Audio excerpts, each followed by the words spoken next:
सभी का मंगल हो। नमस्कार प्यारे बच्चों, उपासना क्यों करते हैं और क्यों करना चाहिए, इसका आपको जो मेरे से जवाब पूछा उसका जवाब है, उपासना करने से हमारे को सकारात्मकता मिलती है, पॉजिटिविटी मिलती है, हमारे अंदर की नेगेटिविटी धीरे धीरे दूर होने लगती है, हमारे भावनाओं में पुष्टता आने लगती है, मतलब मजबूती आने लगती है। हमारे क्या कहते हैं, कोई भी कार्य में बाधा हो जो हमारे हो सकता है लेकिन वो हमारे समझ में नहीं आ रहा, होने में नहीं आ रहा, उसके अंदर भी हमारी तेज़ी आती है। और साथ में सबसे बड़ी बात यह है कि उसमें बल मिलता है। चलिए, कुछ हमारे प्रारब्ध कर्म, अपने कर्म भी होते हैं, लेकिन बहुत बल मिलता है, कोई मजबूती मिलती है।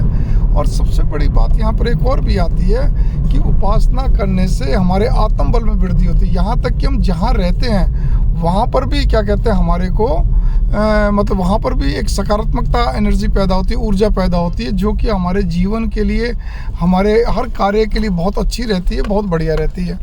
इसी प्रकार से उपासना करने से हम एक प्रकार से हमारी श्रद्धा सुदृढ़ होती चलती है, हम बहुत सारी बातों को भगवान पे छोड़ते चलते हैं, ये भी एक बहुत बड़ी चीज़ है।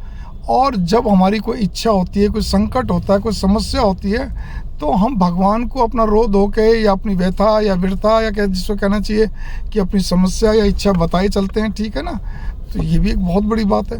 उपासना के जितने भी लाभ हैं, असंख्य लाभ हैं, ये मैंने मोटा मोटी बनाया। जीवन के अंदर अगर उपासना नहीं तो आपके जीवन के अंदर ये समझ स्टेबिलिटी भी नहीं बन पाती है सही ढंग से, क्योंकि व्यक्ति चाहे कितना भी कमाई करने वाला, पदवान हो, धनवान हो, शोहरत वाला हो, लेकिन वो विचलित रहता है। उपासना ही एक ऐसी चीज़ है जो कि हमारे को, हमारे विचलन को क्या कहते हैं, समाप्त करती है। कम नहीं बल्कि समाप्त करती है। काम तो सब यथावत चलता है, इसीलिए। और उपासना करने से परिवार के लिए भी लाभदायक होता है। हम चाहे बैचलर हों, कुंवारे हों, अकेले रहते हों, हम जिस जगह रहते हैं वहाँ तो पॉजिटिव एनर्जी बनती है, हमारे अंदर ही बनती है। परिवार में तो परिवार के लिए भी अच्छा रहता है।